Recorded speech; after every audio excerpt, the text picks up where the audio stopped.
এটা তো হওয়ার কথা ছিল না। আমরা সকলে মিলেই তো বাংলাদেশটা করেছিলাম, এবং প্রত্যেকটা ইতিহাস কিন্তু আমাদেরকে ধারণ করতে হবে। 52 ভাষা আন্দোলন 21শে ফেব্রুয়ারির একটা আনুষ্ঠানিকতার মধ্য দিয়ে আমরা করি, কিন্তু তার চেতনা সেটাকে আমরা সেভাবে কিন্তু তরুণ সমাজের মধ্যে উজ্জীবিত করতে পারিনি। বিরাট ব্যর্থতা। বিভিন্ন সরকার বিভিন্ন সময়ে দায়িত্ব পালন করেছেন, কিন্তু কোথায় যেন একটা আন্তরিকতার অভাব আমরা দেখেছি পলে পলে। আবার কেউ কেউ পুরা ইতিহাসটাকে পাল্টিয়ে দেওয়ার চেষ্টা করেছে, এবং একটা পরিবারের মধ্যে পুরা বাংলাদেশের ইতিহাসটাকে সৃষ্টি করার একটা অপকৌশলও আমরা দেখেছি। আবার ইদানিং তো ওই যে কর্নেল অলি আহমেদ, তিনি নিজেই বলতেন যে হয়তো উনি নাকি বাধ্য করেছে জিয়াউর রহমান সাহেবের বেতারে এই বক্তব্যটা দেওয়ার জন্য। আমরা কোন পর্যায়ে আছি? এই সরকারের মেয়াদ হচ্ছে মাত্র কয়দিন, 13 দিন। এর মধ্যে দেখেন একটা বিশ্ব রাজনীতিতে একটা ওলট পালট হয়ে যাবার অবস্থা। ট্রাম্প সাহেব যখন তাকে খুশি ধরে নিয়ে যাচ্ছে, পুরা পরিবারকে হত্যাযজ্ঞে পরিণত করছে, পরপর ঘটনাগুলো ঘটে যাচ্ছে। আমরা কি অসহায়? এই 13 দিনের সরকার যে বিবৃতি দিয়েছে এটা আমি পছন্দ করি নাই। এটা আমার কাছে মনে হয়েছে একটা নতজানু পররাষ্ট্র নীতিরই একটা কি বলবো একটা প্রেস নোট। এখানে যে হত্যাকাণ্ডের একটা তীব্র বিরোধিতা করা, প্রতিবাদ করা, এটা তো আমরা দেখতে পেলাম না। আর ভাই, এটা তো ইসলামিক দলগুলো করবে এমন তো না।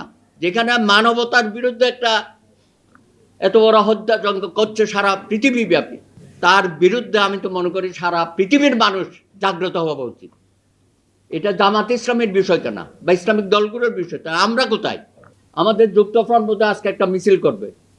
আসলে আমি তো মনে করি সরকারের পক্ষ থেকেই এই ট্রাম্পের এই দস্যুত্বামি, মানবতা বিরোধী অপরাধের জন্য সরকার কেন একটা প্রতিবাদ প্রতিরোধ করবে না? করা উচিত না? মাননীয় প্রধানমন্ত্রী তারেক রহমান, আমি আহ্বান জানাবো, আসেন আপনার নেতৃত্বে বাংলাদেশে যারা 71-এর মহান মুক্তিযুদ্ধে আমেরিকার বিরুদ্ধে লড়াই করে আমরা জয়লাভ করেছি, সেই আমেরিকা আবার সারা মোড়লগিরি করবে, এটা বাংলাদেশের মানুষ মেনে নিতে পারে না।